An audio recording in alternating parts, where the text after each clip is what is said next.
Intel·ligència artificial emprant Raspberry Pi i Arduino, de Nil Casanyer Torres, treball coordinat per Joan Fluvià Soler, de l'Institut Ramon Coll i Rodés de Lloret de Mar. Es tracta d'un treball ben organitzat i amb els objectius ben definits. L'autor coneix i explica amb precisió tots els elements que intervenen en la creació del seu braç robòtic mitjançant la intel·ligència artificial.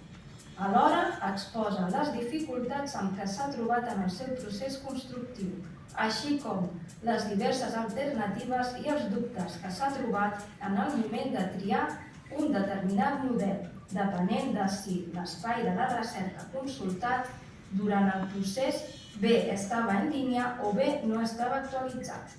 Els programes que ha emprat, així com les imatges, les plaques, les impressores, etc., presentats de manera entenedora i clara.